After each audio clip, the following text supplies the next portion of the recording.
hoje nós vamos ter a nossa aula de arte, tá bom? Você já pode pegar o seu livro e abrir aí na página 34, que nós iremos falar sobre a arte que vem da natureza, né? Você já vai abrindo e já vai observando aí essa imagem belíssima que a gente está olhando aí. Vocês já podem ir procurando, né, os elementos que você pode encontrar, né, o que essa obra está querendo retratar, né? Pelo título a gente já sabe que nós vamos falar sobre os elementos da natureza, né? Os animais, né? As plantações, né? Os frutos, né? Tudo aí a gente vai observar a vegetação, né? E aí na legenda da imagem você vai observar o quê? Detalhe de escultura feita em pedra. Olha só, essa escultura foi feita em pedra, né? E está lá em Angkor, na Camboja, né? Muito bem.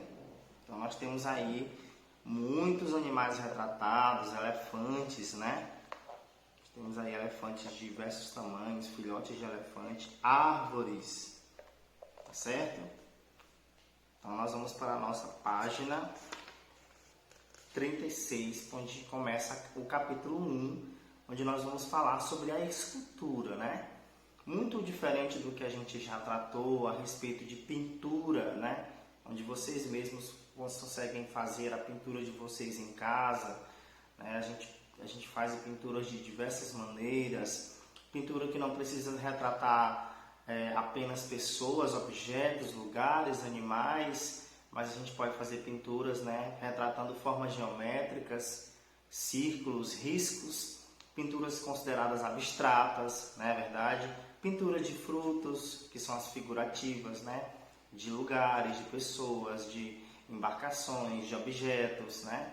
Nós falamos há pouco sobre a arte marinha, né, onde a gente pinta lugares relacionados ao oceano, ao mar, à praia, né, barcos, pessoas pescando, né, os próprios peixes, as ondas do mar. Então tudo isso é a arte marinha. Só que agora nós vamos falar, a gente vai tratar especificadamente de escultura, tá bom?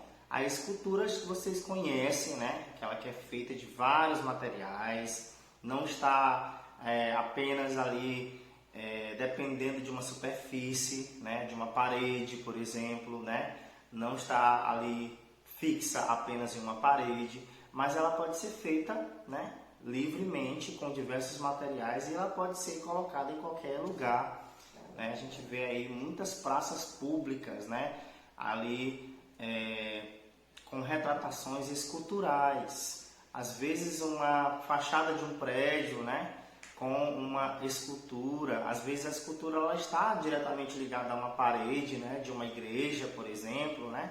Então a escultura a gente vai encontrar nas mais variadas formas, tamanhos e materiais, tá bom? A escultura não é só feita de pedra, não. Tem muitos outros materiais, tá bom? Então nós temos aí as imagens de obras de arte representadas sobre a superfície plana, como os desenhos e as pinturas são chamadas de bidimensionais, por exemplo, né? A pintura ela é bidimensional porque ela só tem a altura e a largura, né? Tá ali no quadro, né?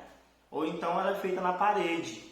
Elas são as obras chamadas bidimensionais, elas só têm duas dimensões, a altura e a largura, tá bom? Já as obras de arte que elas são compostas por altura, largura e profundidade, né? Aí sim elas são chamadas de tridimensionais, tá bom? Tridimensionais, porque elas não têm apenas duas dimensões, elas têm três dimensões. Além delas terem uma altura, além delas terem uma largura, elas também são profundas, porque a gente consegue ver uma espécie de realidade, né? A nossa visão consegue ver sombra, a nossa visão consegue ver a perspectiva geométrica do espaço, né? Por exemplo, se é uma pintura de um barco, a gente vai ver, né, todas as dimensões do barco, né?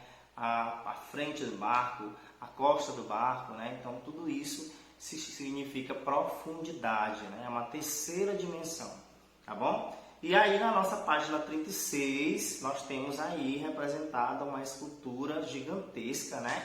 Olha como é bonita, cavalos, né? Um homem em cima de um cavalo e muitos outros homens atrás, né? Essa obra é de Victor Brecheret, né?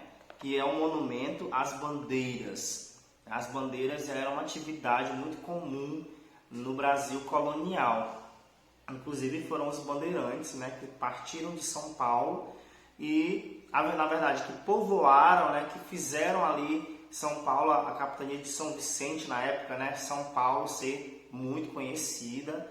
E foram os bandeirantes que capturavam índios, capturavam os escravos e acabaram também na sua atividade encontrando os metais preciosos, né, o ouro ali em Minas Gerais.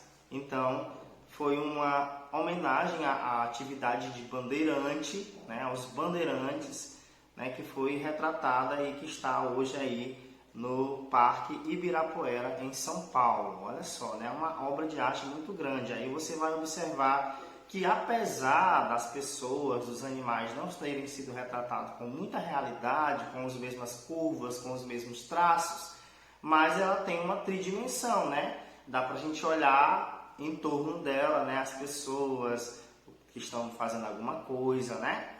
Beleza. E aí nós chegamos na página 37, onde a escultura é a arte de transformar materiais para representar o corpo humano, seres da natureza ou imagens abstratas, né? Então a gente retrata tudo, tá bom? Aí a gente tem 3 exemplos aí, gente, que é a estátua, né, feita aí em pedra-sabão, um material que você já deve ter ouvido falar, outros nunca ouviram falar, talvez, né? Pedra-sabão é uma estrutura rochosa que é utilizada bastante para esculpir, para fazer esse tipo de trabalho, tá?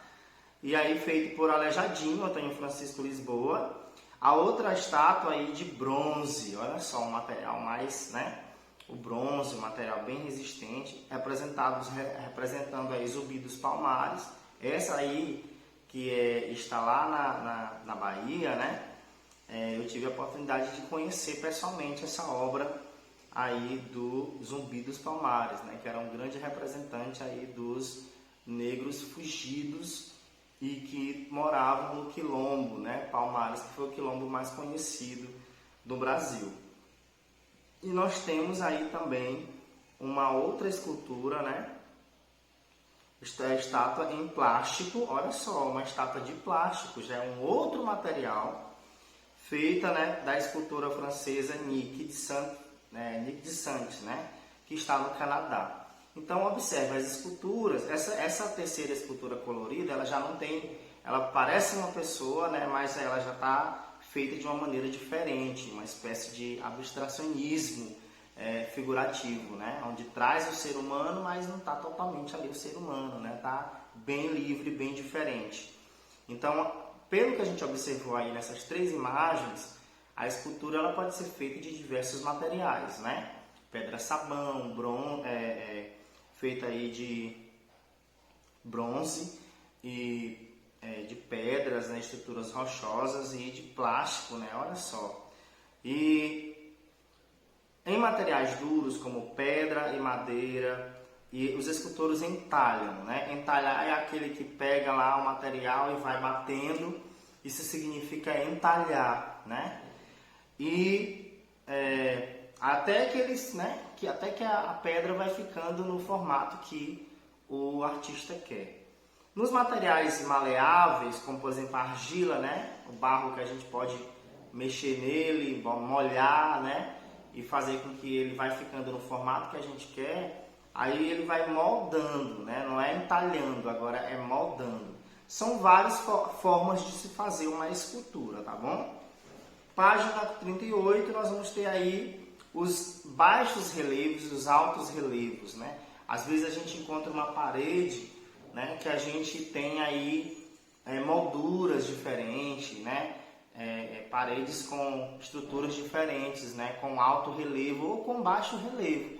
O baixo relevo é quando a gente passa a mão e em uma superfície, talvez numa parede, né, a gente passa a mão e o desenho está meio que baixo, né? Baixo relevo. Ou alto relevo é quando a gente passa a mão e o desenho está um pouco levantado aí da superfície, né? O exemplo que vocês estão vendo aí de alto relevo são essas duas imagens, tá certo? Né? Onde ele diz assim, chamamos de relevo que se destaca de uma superfície plana, né? Relevo é o que se destaca de uma superfície plana.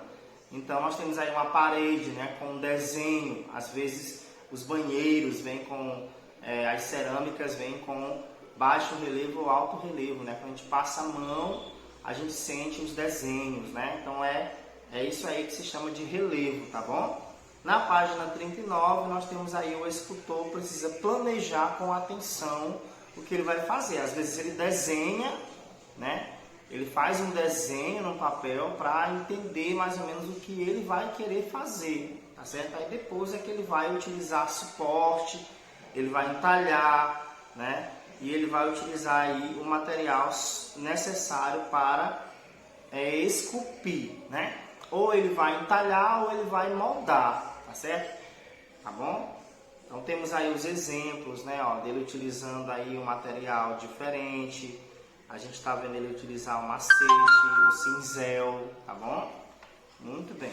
Na página 40 nós vamos de agora de atividade, onde você vai observar aí as respostas, vocês vão imaginar, vocês vão dar a opinião de vocês. Você gostaria de ser escultor? E aí, né? Seria bom trabalhar esculpindo alguma coisa? O que você sabe sobre essa profissão? Você pode também pesquisar, talvez você não saiba muita coisa, pesquise, né? O que faz o escultor, como trabalham os escultores. Aí você coloca aí sua resposta, tá bom? Que tipo de escultura chamou mais a sua atenção? Esculpir pessoas ou esculpir outras coisas? Você pode também estar pesquisando na internet vários outros modelos de esculturas. Não tem apenas esculturas de pessoas, ou de animais, ou de lugares.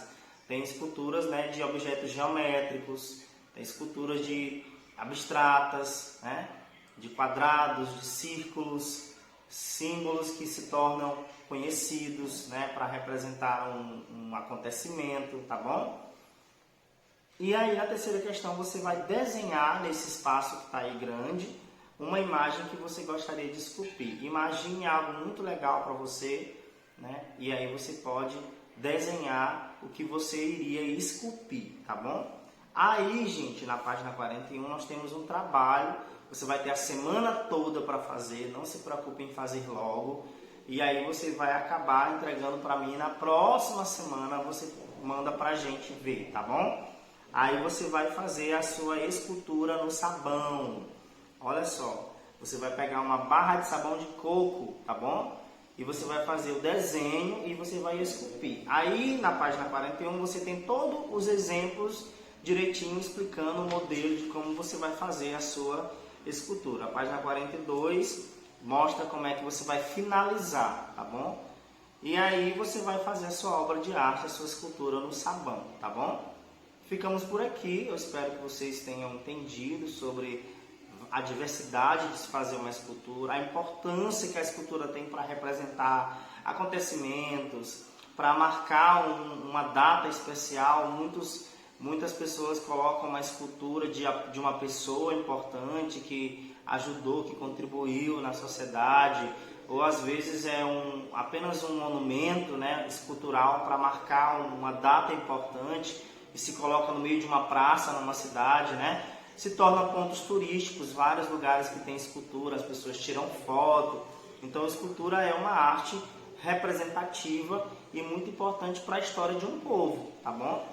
Então vocês podem aí estar pesquisando mais alguma coisa na internet e vendo como é que trabalha um escultor, né? Pode até colocar